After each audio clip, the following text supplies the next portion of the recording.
ચીખલીને અડીને આવેલા સમરોલી ગામમાં આવેલ કચ્છી ચાલ તેમજ તેમની આજુબાજુના ફળિયા અને સોસાયટીઓમાં થોડોક વરસાદ પડતા જ 8 થી 10 ફૂટ સુધી પાણી ભરાઈ જાય છે, જેના કારણે અનેક મકાનોમાં પાણી ઘૂસી જાય છે અને લોકોને જીવના જોખમે ઘર છોડીને સુરક્ષિત સ્થળોએ આશરો લેવો પડે છે।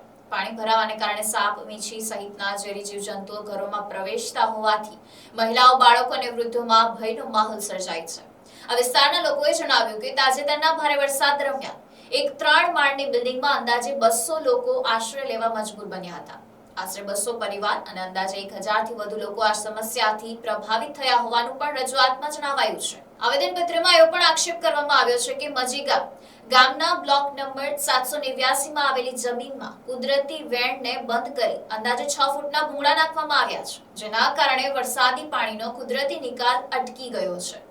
જિલ્લા કલેક્ટરને રજૂઆત કરી છે કે સ્થળ પર તાત્કાલિક તપાસ કરાવી કુદરતી વેણમાંથી અવરોધ દૂર કરવામાં આવે અને પાણીના કુદરતી પ્રવાહને પૂર્વવત શરૂ કરવામાં આવે, જેથી દર વર્ષે સર્જાતી પાણી ભરાવાની ગંભીર સમસ્યામાંથી સમરોલી ગામના લોકોને કાયમી રાહત મળી શકે।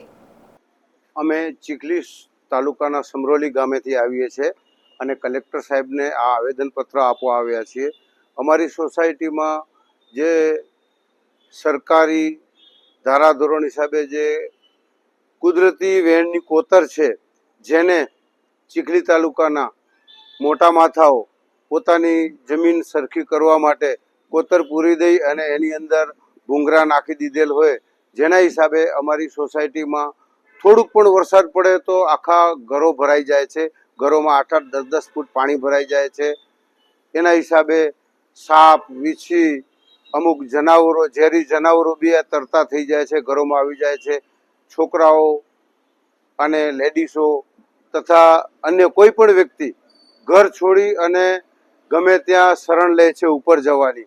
હાલમાં મારા ઘરની સામે 3 માળની બિલ્ડિંગ છે, તેમાં 200 જણાએ શરણ લીધેલી, કારણ કે ઘરમાં તો કોઈને રહ્યું નહીં, પતરા સુધી પાણી ગયું, જેના હિસાબે દરેક લગભગ ત્યાં 200 ઘરની અંદર એક ઘરમાં આપણે 5 માણસ ગણતરી કરીએ તો 1000 લોકોને એટલી બધી પારાવાર તકલીફ થઈ છે।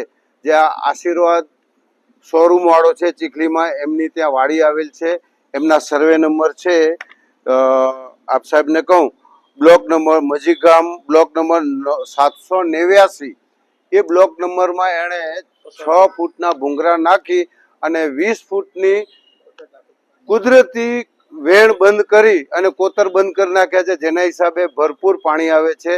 જે આપના માધ્યમથી હું જણાવવા માંગુ છું કે આ વહેલી તકે ભૂંગરા કાઢી અને જે કુદરતી વેણ જે હતી તેને તે રીતે જ ખુલ્લું કરવામાં આવે।